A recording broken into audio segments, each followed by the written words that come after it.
we're back with Kana Quest. How are you? I'm good. It looks like you've done a lot of new stuff to the game. Yeah. Tell me about some of the new features. So when you guys saw it last at AvCon, it was just the first world available. The tutorial was a fair bit more lacking. A couple more usability features. So so quite a few things. Like the entire second world is done. Got some usability features. Like there's a level completion gauge which fills up as you get closer to completing the level. There are hints in between levels now, so that if you forget a certain concept, it will remind you. That's about it.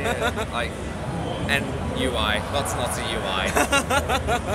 Making that just a bit perfect. Yeah. For what was, it looked really amazing, the version 1, but now version 2 looks even more impressive. How did you do that? I don't know, just head down, bum up. Just keep swimming, just keep swimming. Although I suppose in game dev terms, it's just keep pixeling, just keep pixeling. And is it still the graphics based on your experiences in Japan? Yeah, absolutely. So if you can see the video behind us, that the background graphics there are based off where I used to live in a small town called Hyogo, Asagoshi in Hyogo Prefecture. The way that place was surrounded by mountains, and I was in the bottom of a valley, and it just reminds me of home. So very good. And have you got some new mechanics for the new worlds that you've made? Yeah, so I have the first two worlds here. The second world at PAX has this mechanic called the Mystery Kana. Ooh. In real life? So mysterious.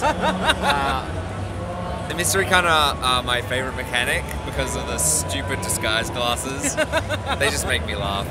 And basically what you have to do is you have to look at what they match with. So using what they do and don't match with, you can figure out what the true face of the Mystery Kana is. And once you do, you can use them, move them around like normal Kana. But until then, they can't move. Yeah, I really like them.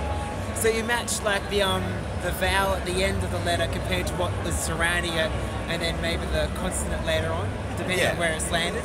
Yeah. Okay. So, yeah, it's a bit like Hiragana Sudoku. New mechanic? That's pretty cool. Yeah, so, and there'll be a new mechanic every world, and there's a new world every 15 or 20, 30 levels. So, just trying to make sure it doesn't get too stale.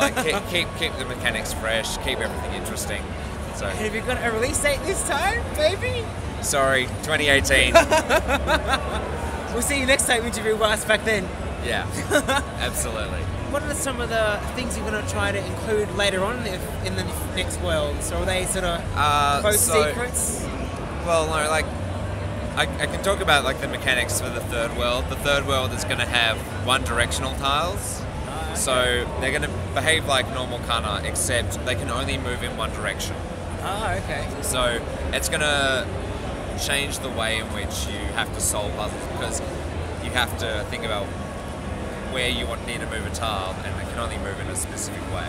And will that sort of need to change the user interface for those levels, or that could be integrated in the previous examples? No, it won't really change things. It's just the Kana will look slightly different because I need to visually communicate. These kind of behave differently. But apart from that, will they have a new goofy face for that one? They won't have goofy faces. The way I'm probably going to do it is they're going to have sort of war paint in the shape of an arrow. Oh, okay. So it'll point in the direction they can move. And as you showed before, you've got some new merchandise for the games. Yeah. Plushies. Where did that inspiration come from? I have a friend, and she is super duper she's really excited for the game, and when I started going, what should I do for merch? She was like, plushies, give me plushies. I want plushies. And so fair enough. I was like, okay, we'll make you some plushies. Have you sold a lot of them today? Yeah, quite a few. We've only actually got the mystery tiles left in stock. Oh. So, yeah, if you want one. But we're probably going to do orders, so if any of you guys at home want to buy one, you can order one. Put the bit on the bottom there, maybe?